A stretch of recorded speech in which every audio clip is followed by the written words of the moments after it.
Halo, ketemu lagi di Hobi Kayu. Biasanya di video Q&A atau video tanya jawab itu saya bahas soal satu topik. Nah, kali ini akan ada banyak pertanyaan, mungkin tidak berhubungan. Ini pertanyaan-pertanyaan simple yang biasa saya dapat baik di YouTube atau di Facebook atau di Instagram. Oke, untuk kamera apa yang saya pakai buat bikin YouTube? Sebelumnya saya pakai ini. Ini kayaknya sudah pernah saya bahas juga dulu.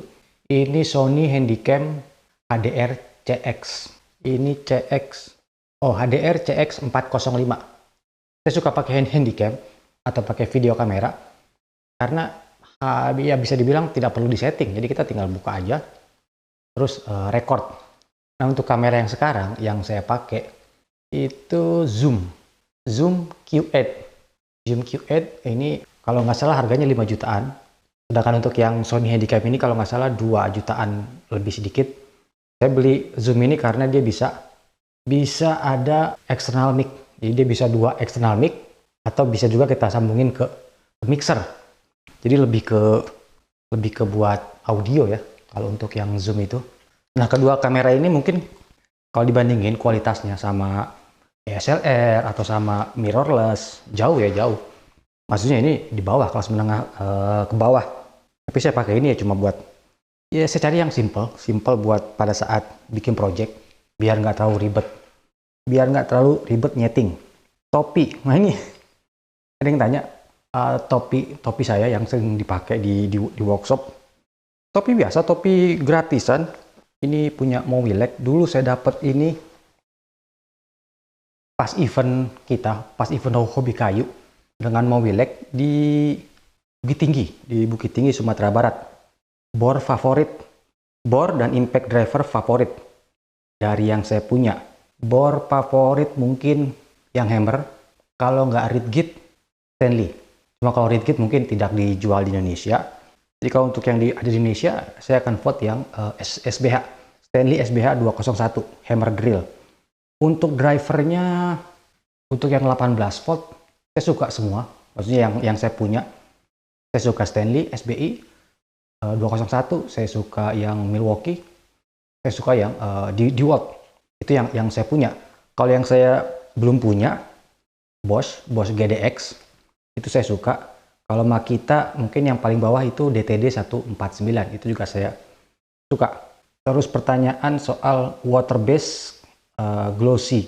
Water base top coat memang sampai sekarang yang ada di pasaran belum bisa segloss atau se-high gloss solvent.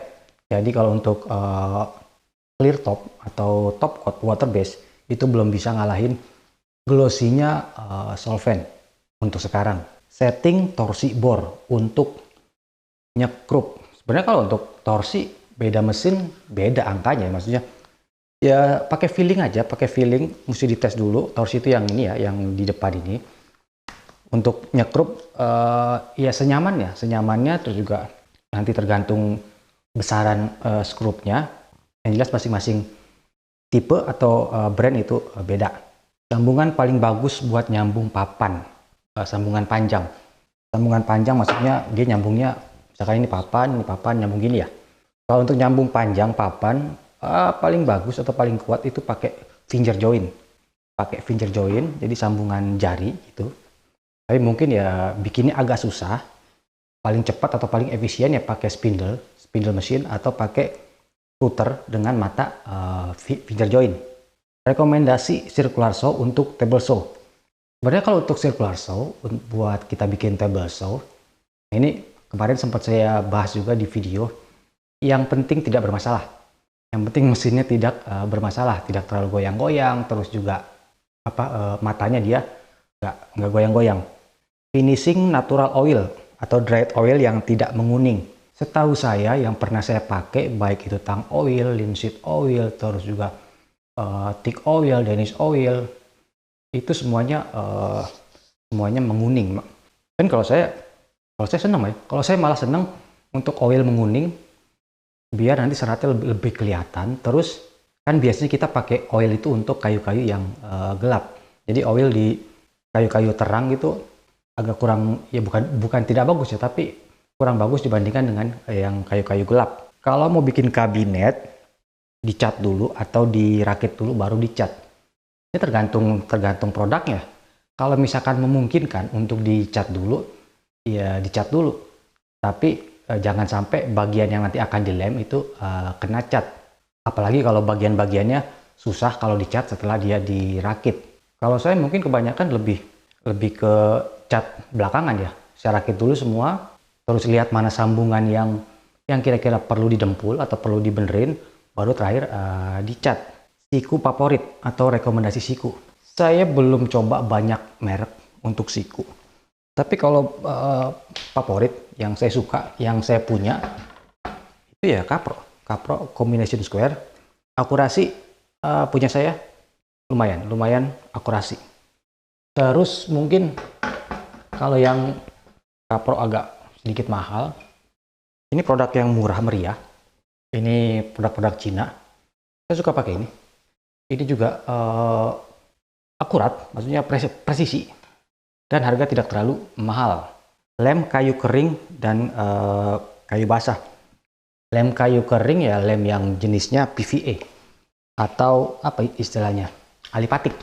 Lem Presto DN, terus juga Krona 234. Kalau untuk yang tahan air, Krona WRG, Presto WRG.